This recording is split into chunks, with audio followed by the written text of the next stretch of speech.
sabihin po, walang kondisyon ng pagmamahal ng ating Amang Diyos. Mahal na mahal po tayo ng ating Ama, kahit kung tayo ay makasalanan pa. Ibig sabihin po, hindi dahil sa gumawa tayo ng mabuti o kailangan maging perfecto para mahalin tayo ng Diyos. Mahal na tayo ng Diyos bago pa man tayo gumawa ng anuman. So wala po tayong pwedeng pagpalagay. Mahal na tayo ng Diyos bago pa man tayo gumawa ng anuman. Mababasa po natin sa Romans 5:8. Asan ba sa Bible yun? Ito po, ngunit ipinadama ng Diyos sa kanyang pag-ibig sa atin nang mamatay si Kristo para sa atin noong tayo ay makasalanan pa. So makasalanan pa tayo, minahal na po tayo ng ating Diyos. Mga magulang kapatid, minamahal po tayo ng Diyos ng lubos. Sobra. Hindi dahil sa kung sino tayo, hindi dahil sa may nagawa tayo mabuti, sapagkat mahal na po tayo ng Diyos, sapagkat ang Diyos ay pag-ibig. Oo pa nga, mahal na po tayo ng Diyos. Wala pa pala pa kayo, Lord? Amen. Next point po natin, number 2. Our precious identity as children of God. Ano po yung identity natin as children of God? Ang ating mahalagang pagkakilanlan bilang mga anak ng Diyos. So, pakinggan po natin ang mahalaga po para malaman natin ano ba tayo, sino ba tayo. Now that we are given a new identity as children of God, that okay, we have a deep relationship with God. Mayroon po tayong malalim na relasyon sa ating Diyos mula nang tinanggap natin si Jesus sa ating buhay. Iba na po yung relasyon natin sa ating Ama, sa ating Diyos. Mayroon na po tayong pag-asa ngayon. John Manuel, basahin po natin. Subalit, ang lahat ng tumanggap at sumampalataya sa Kanya ay binigyan ng karapatang maging mga anak ng Diyos. Wow! Hindi ka po masaya, anak ka ng Diyos.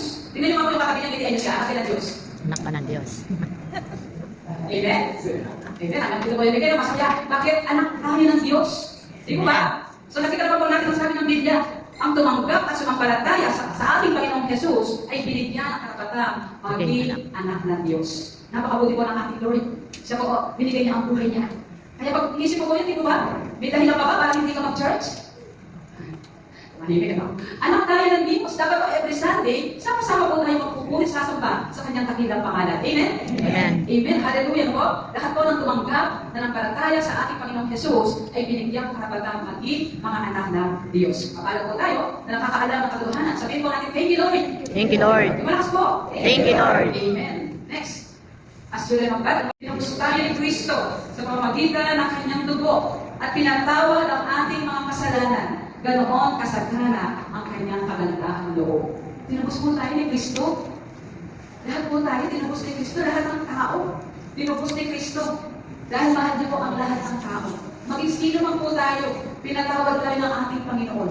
Kay buti-buti po ng ating Panginoon. Mahal po malakas na kalakpak para sa ating buhay. Next po, letter C. We have a new nature. Kung ibig sabihin nito, mula po noong nakapagkaisa tayo kay Kristo, tinanggap po natin ang ating Panginoong Jesus. Sumampalataya tayo sa Kanya.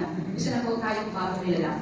Wala na ang dati nating pagkatao. Sa halip, ito ay napalitan na po ng bago. Basahin po natin ang 2 Corinthians 5:17.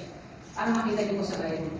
2 Corinthians 5:17. Kaya kung nakipagkaisa na kay Kristo ang isang tao, isa na siyang bagong nilalang, wala na ang dating pagkatao. Sa halip, ito ay napalitan na ng bago.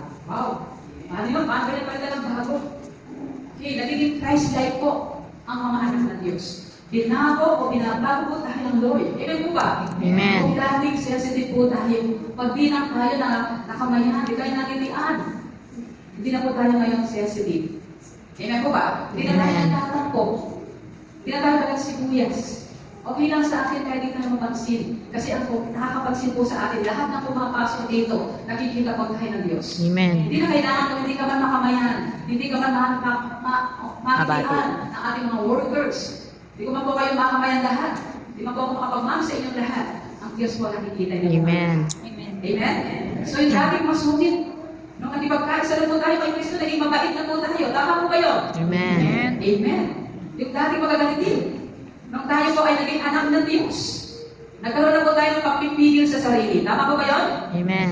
Amen. Yung mga palabura po, nagmumura po tayo. Maraming po nakangiti. Manarahin po natin kay Lord. Kasi yung pagmumura mo, wala po sa akin. Amen? Para away. Sino po dito yung nagkikipag-away pa? Wala na po. Dahil anak na kayo ng Diyos. Amen? Sabi ko nga po lagi, di baling tayo na yun, magpakumbaba. Kaya kasalanan natin o hindi, tayo na yun, mag-sorry para sa kalwalhatian ng Diyos. Para mag-glorify ang Lord. Anak ka ng Diyos. Hindi tayo dapat nakikipag-away. Ano pa po yung mga tamad? Meron pa ba tamad dito? Lahat po, binagawa tayo ng Lord. Binagawa na tayo masipag. Lahat po na mga hindi magandang pag-uugali natin, ay unti-unti binago po ng ating Panginoon. Maging ang mga vision po na mahirap tanggalin, o po ay magagalit sa akin.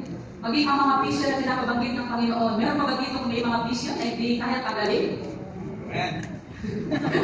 Ang Diyos ko natin, kaya ko niya mong tanggalin. Amen? Kung tayo naman, hindi natin kaya maging mabait.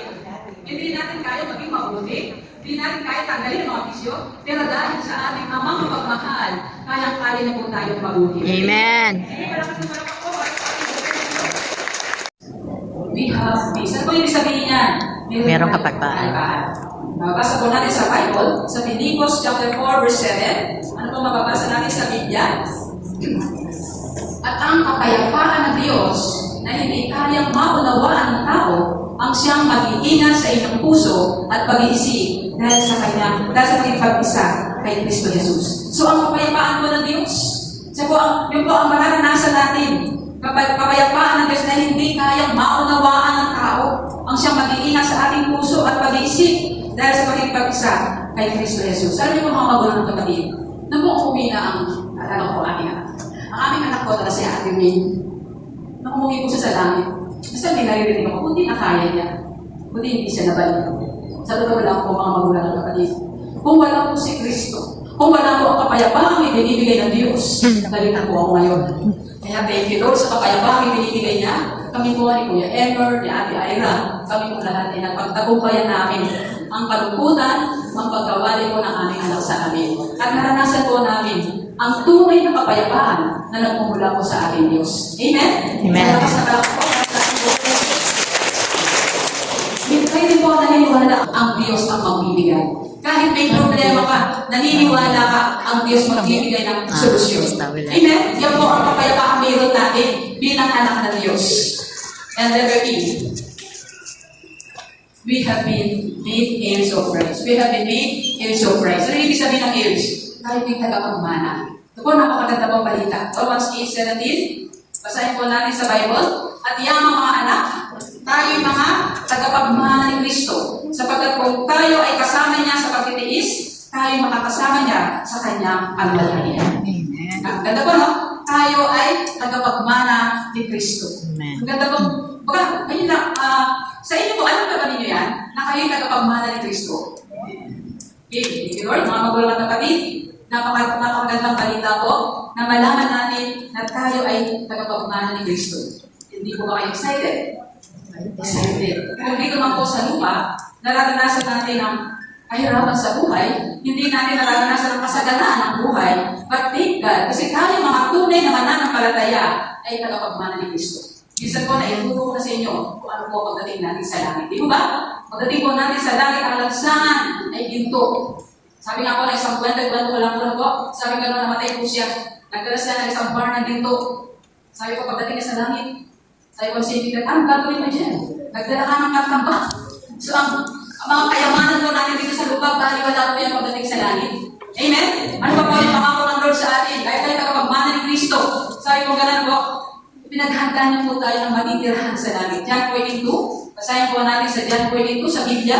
Sa bahay ng aking ama ay maraming silid. Kung hindi ito totoo, sasabihin ko ba sa inyo, pupunta ako roon upang paghanda ko kayo ng matitirahan. Wow! Napakabuti po ng ating Panginoon. Meron na po tayo nakaready na matitirahan sa kalangitan. Di ba kayo masaya? Amen. Kung dito nalulungkot kayo, na problema kayo, pagdating sa langit, ready na lahat. Dahil anak po tayo ng Diyos. Amen? Praise God. Hallelujah. And letter F.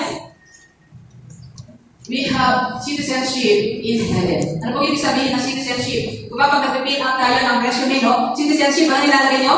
Filipino. Kung American ka, American. Yan po ang citizenship, no?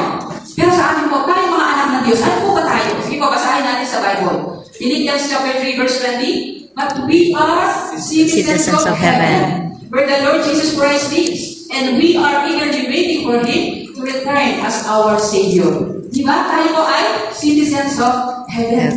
Tayo po ay tagalangit. Parang ayaw po maniwala. Hallelujah. Maniwala po sabi ng Biblia. Tayo po na tunay na mananampalataya ay mga mamamayan ng langit. Amen. Pasamantala po tayo dito sa lupa. Tatang po natin yan. Tayo po ay pasamantala dito sa lupa. Kaya gawin na po natin kung ano po yung nakalulugod sa ating amang Diyos. We are citizens of heaven. Yung po ang katotohanan. Sa akin ang po natin sa gusto. We are citizens of heaven. Nagagaling po tayo. Kaya yung mga galing po natin na hindi pa maayos, ipaayos po natin sa Panginoon. Kasi sa langit po, pag pinag-aralan natin ang langit, wala nang iiyak, naging masaya, natagal ni Lord yung mga luha, may kapayapaan, may kagalakan. Yung pong inisip natin ang pinakamaganda. Hindi pa po yun ang pag di po natin maiisip kung gaano maganda, di po natin maaabot ng ating kaisipan kung gaano maganda pagdating sa langit. Amen? Amen. Hindi po kayo matakot mamatay. Sino po dito yung natatakot mamatay? So tayo po lahat po, pag namatay tayo, parang yung umpisa. Ang kasalanan, ang masayang buhay, kasama ang ating Panginoon. Kaya nga po yun po ang nagbibigay sa akin ng tagumpayan, nagbibigay sa akin ng kapayapaan, nagdadating ang araw mga kasama po namin ang aming mahal na anak si Ate Vita. Lahat po tayo, grand reunion yun, yung mga mahal namin sa buhay, na nasa kalangitan na makakasama po natin pagdating ng araw. Yun po ang pangako ng Lord. Kaya lahat po tayo, no? Yung nauwi na po na mga mahal natin sa buhay, nasa natin na makikita po natin sila pagdating ng araw. Yun po ang magandang balita na nagbibigay sa atin ng kapayapaan ng puso. Amen? Palakpak po sa ating mga Diyos. Hallelujah of our new identity. Ano pong ibig sabihin niyan? Ang maling pagkaunawa ng sanlibutan sa bago nating pagkakakilanlan. Ang bahagi pong ito ay nagpapaalala sa atin na ang ating bagong pagkakakilanlan bilang mga anak ng Diyos ay maaaring hindi natin maunawaan. Hindi po nila tayo maintindihan. Kung mapatunayan ang totoo sa ating paligid. Sa katunayan po madalas ay hindi po ito mangyayari. Madalas hindi po tayo nila naiintindihan. Parang ginakakachuk-chuk. Ilang pasakan ng langit. Monday, Tuesday. Ikaw lang po namin Monday, Tuesday, Wednesday, Thursday, Friday, Saturday, Sunday. Hindi po nila tayo minsan maintindihan. Sapagkat ang tao po, madalas, ang pinakahalagaan ay ang katayuan. Ang tao po madalas ang pinakahalagaan ay kayamanan. Ang tao po madalas ang pinakahalagaan ay ang kapangyarihan, yung power, yung posisyon. Hindi po nila kinikilala minsan ang anak ng Diyos. Walang iba kundi ang ating Panginoong Jesus. Kaya naglalaman ko na lubos na hindi mauunawaan ang katotohanang nature ng kanyang mga anak. Ano po yung nature ng kanyang mga anak? Tayo po ay masaya kapag nagpupuri sa Panginoon. Amen? Tayo po ay masaya kapag ginagawa natin ang kalooban ng Diyos. Tayo po ay masaya kapag tayo nagmamahalan bilang magkakapatid. Amen? Amen. Amen. Sa katao ang tao minsan po, pag hindi nila tayo maintindihan kasi iba na po yung priority po natin. Iba na po ang nais natin. Iba na po ang gusto ng ating mga puso. Kaya hindi po tayo maintindihan ng mga hindi mananampalataya. Sapagkat iba na po kasi ang ating priority bilang anak ng Diyos. Hindi na tayo masaya sa mga bagay na nakapagbigay ng kalungkutan sa banal na Espiritu ng Diyos. Nanawaan mo ba natin? Amen. Hindi ko lang po ang ating main text, 1 John 3:1. Tingnan ninyo kung gaano kalaki ang pag-ibig sa atin ng Ama. Tinatawag niya tayong mga anak ng Diyos. At iyan nga ang totoo. Ito ang dahilan kung bakit hindi tayo nakikilala ng mga makasanlibutan. Hindi nila kinikilala ang Diyos. Ang Bible po ang nasabi nun, hindi nila kinikilala ang Diyos. Kaya hindi po, hindi na nakikilala ng sanlibutan ang mga Kristiyano. Kaya hindi tayo nakikilala ng sanlibutan sa dahilan ng magkaiba po ang ating katatayuan sa buhay. Ang mga anak po ng Diyos ay nakapokus kay Jesus na dahilan kung bakit po tayo nagtatagumpay sa buhay. Masaya tayo naglilingkod sa ating Panginoon. Hindi tayo napapagod. Amen po ba? Amen. Mga magulang ng kapatid, hindi lubusang naunawaan ang sanlibutan ng mga Kristiyano dahil ang sanlibutan ay nagpapahalaga sa panlabas na iyon. Ang sanlibutan ay nagpapahalaga sa material na bagay at sa tagumpay ayon sa pamantayan ng tao. Ang mga Kristiyano naman ay nagpapahalaga sa panloob na pagbabago, sa espiritual na kayamanan, at higit sa lahat sa pagsunod sa kalooban ng Diyos. Patuloy po tayo, kumbaga, sa kabila po ng lahat, na hindi po nila tayo maintindihan, na hindi po nila tayo maunawaan. Patuloy po tayo magpakita ng kabutihan. Patuloy po tayo magpakita ng katakumbabaan. Patuloy po tayo magpakita ng pag-ibig, pagmamahal sa ating kapwa. Amen po ba? Amen. Amen.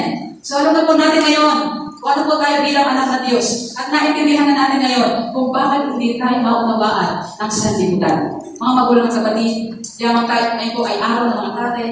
Kumbaga po, dapat po alam natin, tayo mga bata, tayo mga kabataan, ang dapat mahalin natin, respetuhin natin ang ating mga katatayan, maging ang ating mga kananayan. So tayo pong lahat po, dahil tayo po ay may okasyon ng Father's Day, no? Bilang mga anak po tayo sa ating mga ama na nandito po ngayon po, dapat po malaman natin kung gaano po yung hirap ng ating mga katatayan. Kung gaano sila nagsisikap para sa atin, para tayo may makakain, para maibili ang ating mga pangangailangan. So ganun po, katakila no, ang ating mga katatayan, ang ating mga ama dito sa lupa. So ngayon po, araw na ito, kung baga po na po, isang pagkakataon, minsan sa isang taon, na isa-celebrate po natin ang araw ng mga tatay. So tayo pong lahat po, bilang mga tatay naman, salamat kay Lord, na tayo po inuuna natin ang gawain ng Panginoon. Na tayo ay buong pusong naglilingkod sa ating Amang Diyos. Na tayo bilang tatay, nagiging modelo tayo sa ating tahanan. Tayo ginagawa natin kung ano ang dapat natin gawin sa ating pamilya. Amen?